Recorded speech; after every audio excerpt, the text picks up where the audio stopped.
সম্মানিত দর্শক শ্রোতা, বর্তমানে পাকিস্তান এবং বাংলাদেশের সম্পর্কটা আস্তে আস্তে গভীর হচ্ছে, সুসম্পর্ক হচ্ছে, কিন্তু ভারতের সঙ্গে সম্পর্কটা দূরত্বের দিকে।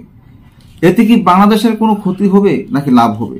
পাকিস্তান ক্ষমা চাইছে, চীন অস্ত্র দিচ্ছে, কূটনৈতিক মঞ্চে খেলা দেখাচ্ছে ঢাকা। এখন ঢাকা কি এমন খেলা দেখাচ্ছে যে বাংলাদেশের সাথে চীনের সুসম্পর্ক হবে, পাকিস্তানের সুসম্পর্ক হবে, ভারতের সাথে দুঃসম্পর্ক হবে?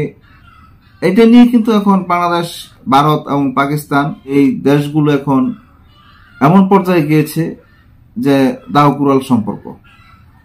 এখন পাকিস্তান একসময় বাংলাদেশের সাথে শত্রুতাপূর্ণ সম্পর্ক ছিল। এখন ডক্টর মোহাম্মদ ইউনূস যখন ক্ষমতায় বসেছেন, তারপর থেকে পাকিস্তানের সাথে সুসম্পর্ক হচ্ছে, ভারতের সাথে তেমনটা ভালো সম্পর্ক দেখা যাচ্ছে না। এখন ভারতের সঙ্গে সুসম্পর্ক রাখার জন্য থাইল্যান্ডে ভারতের প্রধানমন্ত্রী মোদীর সঙ্গে আমাদের বাংলাদেশের প্রধান উপদেষ্টা বৈঠকে উনি বলেছেন বাংলাদেশ এবং ভারতের সঙ্গে যাতে সুসম্পর্ক গড়ে তোলে। পাকিস্তান ক্ষমা চাইছে, চীন অস্ত্র দিচ্ছে, কূটনৈতিক মঞ্চে খেলা করছে ঢাকা। এটা নিয়ে যে একটা প্রতিবেদন এসেছে, এই প্রতিবেদন আমরা দেখি এখানে কি বিষয় নিয়ে আলোচনা হয়েছে। গত ১.৫ দশকে ভারত ঘনিষ্ঠ অবস্থান থেকে সরে এসে বাংলাদেশ এখন দক্ষিণ এশিয়ার ভূ রাজনীতিতে একটি স্বাধীন ও কৌশলগত শক্তি হিসেবে আবির্ভূত হচ্ছে।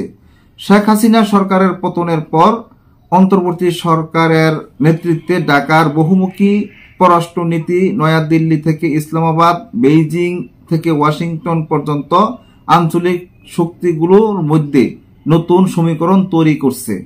ভারতের বিশ্বস্ত প্রতিবেশী তথ্য এখন ঢাকায় তেমন গুরুত্ব পাচ্ছে না। অন্তর্বর্তী সরকারের নেতৃত্বে বাংলাদেশ পাকিস্তানের সঙ্গে সম্পর্ক স্বাভাবিক করার উদ্যোগ নিয়েছে, তবে ১৯৭১ এর যুদ্ধাপরাধ ও গণহত্যার জন্য ক্ষমা ও ক্ষতিপূরণ দাবি করে রেখেছে। এছাড়া সীমান্ত বিরোধ, এনআরসি, সিএএ এবং তিস্তা চুক্তি ইস্যুতে বাংলাদেশে ভারত বিরোধী জনমত তীব্র হচ্ছে।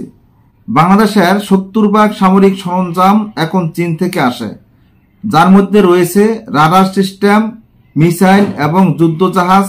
স্টকহোম ইন্টারন্যাশনাল পিস রিসার্চ ইনস্টিটিউটের তথ্য অনুযায়ী বাংলাদেশ চীন সামরিক সহযোগিতা ভারতের জন্য কৌশলগত উদ্বেগ তৈরি করেছে। চীনের পাশাপাশি রাশিয়া ও সৌদি আরবের সঙ্গেও ঢাকার সম্পর্ক গভীর হচ্ছে। আজকের জনপ্রিয় পত্রিকা জনকণ্ঠের যে প্রতিবেদনটা আপনারা দেখলেন, এখন চীন থেকে ৭০% সামরিক যন্ত্রপাতি আসছে এবং ভারতের সাথে তেমন সম্পর্ক নেই। এখন ডক্টর মোহাম্মদ ইউনূস যে উদ্যোগগুলো নিয়েছে, এই উদ্যোগগুলোর মাঝে কতটুকু সুফল পাওয়া যাবে, এটা নিয়ে আপনারা মন্তব্য করবেন। আজ এই পর্যন্তই। আল্লাহ হাফেজ।